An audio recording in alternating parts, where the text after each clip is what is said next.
Hello everyone, I'm back with the Valencia Desperado deck. You might recognize this from my live stream earlier on against Kester. This is the exact same deck, and this is mostly a playthrough to demonstrate to you how powerful the Anarch tools are right now and how Desperado can really allow you to snowball out of control. This is by no means a high level game. If you came here for pure strategy and high level decisions, you'll be pretty disappointed. This is just mostly to demonstrate how this deck works.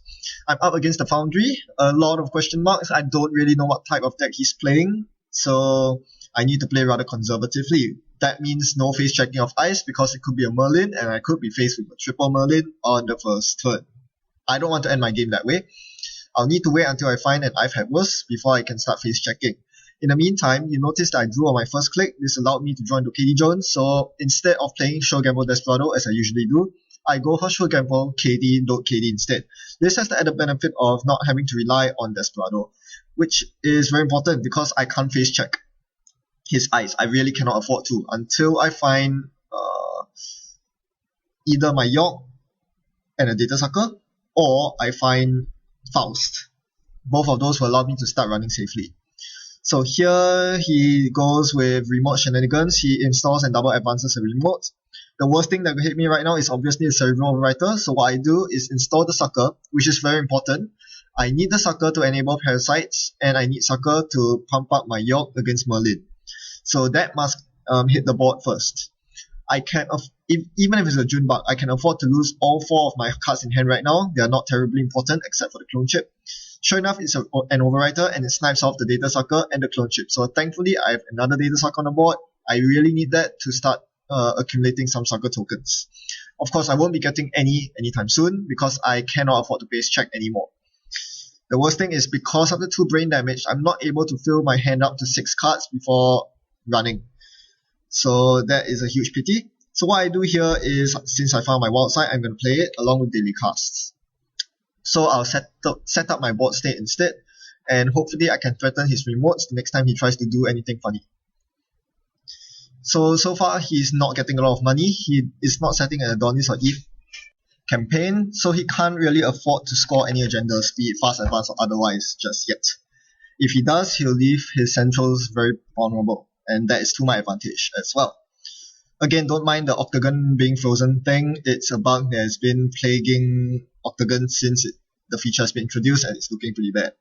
So he continues clicking for credits, and at this point you can notice that he did get a pretty good advantage early on with the 2 brain damage, but I'm easily overtaking him because I'm getting way more efficiency with my clicks, drawing 2 cards with outside, 3 credits with KD Jones, getting lots of money with daily casts, and setting up my rig. He's not really advancing. Taking 3 credits every turn is not very good, and it's why you play Engineering the Future instead. The drip economy is just so much better.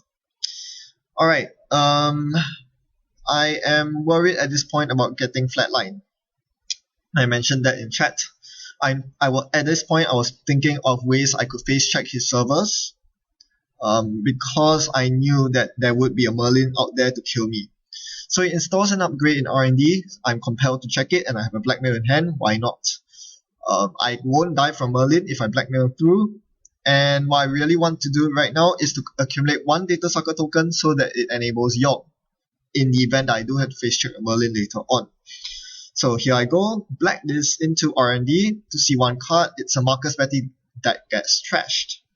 So this confirms my suspicions that he is indeed trying to flatline me very aggressively, and he reveals a corporate troubleshooter. So you get a pretty good idea of what he's packing. I am more or less ruling out Grail Ice because since he showed Marcus Betty, it is pretty evident that he's spending a lot of influence on red upgrades.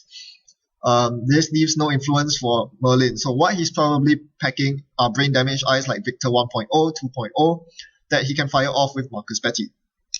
That I need to be worried about. Here he single advances, double advances, a remote once again inviting me to check it, and of course I'm compelled to. He did archive memories a Cerebral Overwriter earlier. I know that I could very well stumble into it, and sure enough I did. But I really needed to check it because if I didn't and it turned out to be a 5-3 agenda, he would be way ahead and I would be way behind because he would still have the Overwriter in hand and he can continue forging future agendas. So I couldn't allow that to happen. I had to try to check the remote and I got punished for it. I'm now up to 4 brain damage with 1 hand size left. This is breaking point. This is very bad because I'm relying on Faust and you need cards in hand to play Faust. So without further ado, I'm going to run straight into HQ and I see a Nyx Silver. Alright, I can break that with Corona. Nyx Bronze is dealt with Faust very easily. Now, by this point, he has drawn a hell lot of cards, having seen no Jackson Howard. And he hasn't discarded anything to archive, so it's very logical that he is hogging a lot of agendas in his hand. Sure enough, I find a Heavy Shard. He acts as though I got a lucky pull, but I'm pretty dang sure he has at least 3 agendas in hand. Him not attempting to score any agendas at all, and him contemplating icing up HQ is even more evidence of that. So I'm definitely going to prepare to raid his HQ once again. And it's not too difficult with only 2 Nyx Eyes raised. So I look at my hand, I can afford to pitch the Faust but not the medium. I do have a Parasite and that's going on the Nyx Bronze. Usually Parasite goes on Nyx Silver because Bronze is free to break with York. But since I haven't found my York yet, I'm just going to take the safer, reliable option, or rather the win now option. Parasite down the Nyx Bronze so I can get into HQ right now. Again, I need to get into HQ right now so I can find his agendas. That's a reclamation order. Notice that Nyx Silver costs 2 to break, 1 less with Bad Pup, and I recover the 1 credit from Desperado. I run HQ again and I was completely right. I found another agenda bringing me up to 6 agenda points. I am a little concerned about Punitive Counter-Strike. As I said, he is trying to kill me. I'm always aware of that, but I knew his economy was horrible. So I wasn't worried about it at all. I've doubled his money easily, so he can't punitive me down. I find my chronotype, and once again I go on HQ because I'm pretty sure there are agendas in there. The final agenda would win me the game. Instead, all I find is an Adonis. Since Wildside drew me into chronotype, I'm not going to run further. Instead, I'm going to set up with York and chronotype. I need to recover my lost clicks because taking 3 clicks every turn is pretty painful. He shows the bootcamp in the remote and proceeds to rest something on R&D, Nyx Silver. Alright, this is going to be pretty annoying. Finding the last agenda is going to be really hard. You can probably tell he's running 7 3-pointers or an agenda suite of similar agenda density, i.e. most of the cards I access are not going to be agendas. So the medium is going to be very important in closing out the game. If I can get the medium threat on the board, I should be good to go. And the best thing is, I've mem strips out, so medium shouldn't be too much of a worry. Medium digging shouldn't be too much of a worry. Now he does protect HQ with a Caprice Nisei. Again, you can easily tell he's flooded, and Caprice is his only way of defending himself. Now I find that it's not very worth it to run HQ again and again. I can force him to lose credit after credit, but I'm not gaining much myself either. So instead, I'm just going to go for R&D instead. Place double pressure on HQ and R&D. If he spends money to defend R&D, I can run through HQ and destroy Caprice. If he defends R&D if he doesn't defend R&D, I'm going to accumulate medium tokens. So once again, dual server pressure on a poor runner yields great results. Alright, he reses another ice with Executive Bootcamp. Once again, a big mistake from me not to trash it. I should have trashed it the moment he rests the first Nyx Silver with it. Especially with Scrubber, it's so cheap to trash it. In fact, it's free. I just need to break through the Nyx Silver on the remote. Neglecting to do that is a huge mistake. Instead, I chose to continue placing R&D pressure with a Dirty Laundry on R&D, completely expecting some sort of Bioroid that I cannot break, Ichi. I was able to click through it and spend money to break through the trace and the Nyx Silver. But it's pretty expensive. Thankfully, KD Jones comes into play. My turn 1 KD Jones gave me lots of money, more than enough to run through R&D a few times. I see an IT department which immediately gets trashed. I don't want to play with that nonsense, even though I David around. And pass over the turn to him. He's now down to 0 credits. And here he makes a pretty big blunder. He attempts to install an ice. And you can easily tell that's a big blunder because his first priority is to defend the Caprice on HQ. By installing an ice here, He's saying, well, come in HQ. You can destroy the Caprice all you want. With only 1 credit to his name, I'm more than obliged to do so. I run HQ. Obviously, cannot rest the outermost ice. This was very greedy play. You will see why later. Here I broke 2 subroutines with Corroder and pitched a wild side to Faust for breaking the 3rd subroutine. I have 14 credits, you have 1 credit, you can't really play the side game. It's rather pointless. So I'm just going to trash the Caprice after we both bid 0. And I access his hand to clear out the game. Not really. He shows me the reclamation order. So I miss the agendas in his hand. I'm pretty sure there are still agendas in his hand. Alright, it's time to install the Mimic so I can actually run R&D. I'm pretty rich now, thanks to the combination of KD Jones and lots of daily casts, so I'm able to get through R&D easily despite having no more than 1 Parasite. The next silvers are getting really annoying, but I'm still able to pay my way through. That's the flexibility of the Enoch Breaker Suite coming into play. Now you see why he was trying to play so greedily. He used Executive Bootcamp to res next bronze on HQ. He had 1 credit at that time. This is why he chose to bid 0 on the Caprice side game, and this is why he chose to install the next bronze instead of clicking for credits 3 times. He wanted to res the next bronze for free. Very greedy play, and that cost him his Caprice Nisei, which was very expensive.